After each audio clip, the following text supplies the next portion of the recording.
妈妈很支持你回来吗？他很高兴啊，但是他高兴你搬出来吗？不高兴。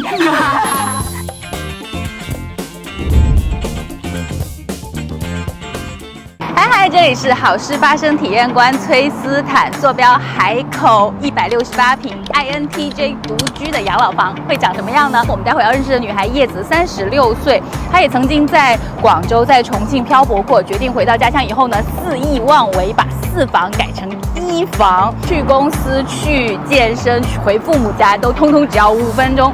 回到家乡真的这么爽吗？她有没有后悔过呢 Hello， 欢迎来到我家。谢谢。哦，好漂亮！我终于知道为什么那么多人觉得像美术馆。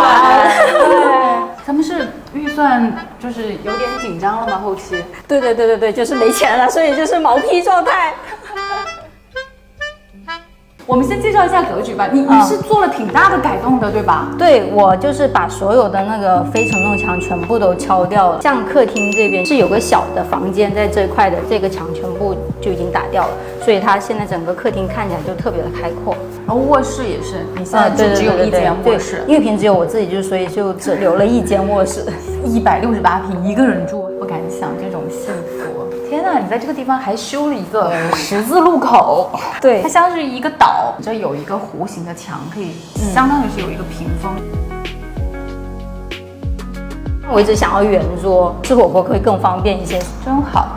这么喜欢吃火锅是什么？椰子鸡吗？因为我在重庆上的大学，所以我喜欢上了火锅。啊，真香！哎呀，我的天花其实这块的线条也是做的挺细致的，而且很美。就是一些弧形、呼应。对，我感觉它这个包的这个方式应该也是有研究过风水。对，而且我特别喜欢你的那个有一个理论，是你说设计费的分水岭是400块钱。对，你当时是怎么得到这个发现的？在刚开始要设计房子的时候，大概的价钱就是100到200左右。当时我想的是，我自己只要有理念就好了。但是没办法，就是我给到他东西，他没有办法给到我想要的。在网上找了以后，发现就是400块钱就是一个分水岭。记下，找黑板嘛。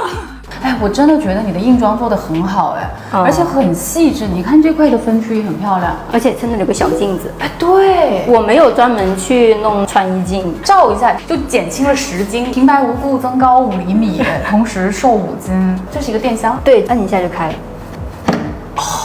这边做了一个弧度，沿着这一面一整个收纳墙，它可以做到一个整面这是平整的。然后前面这个地方就是你的兴趣爱好区，我这样理解。因为弹钢琴可以预防老年痴呆，这么未雨绸缪呀。对，万一不婚不育之类的，它以后就是我的养老房了。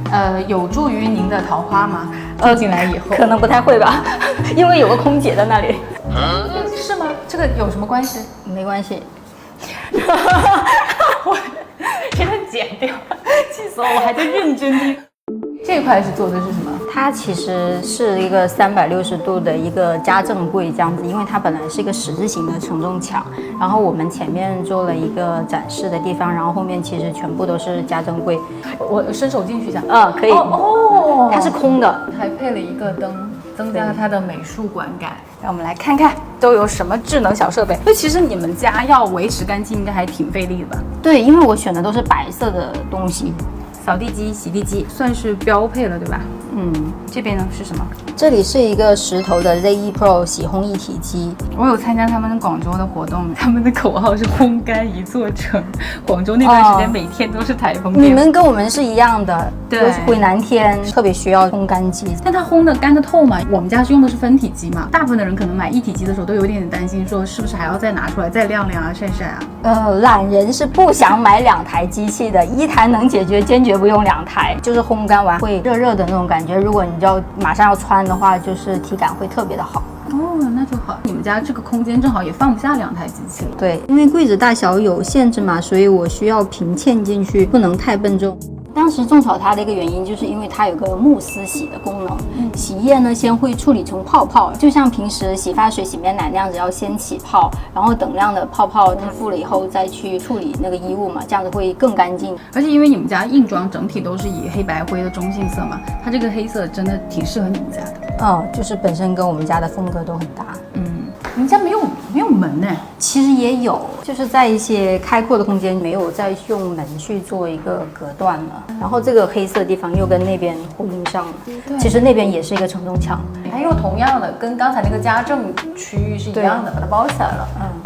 然后地台这边是抬高了的。对，相当于是在地面上面做了一个功能的区分。这边用了一点有贝母光泽的手工砖，工人挥洒汗水的地方，就是一边铺一边骂的那种。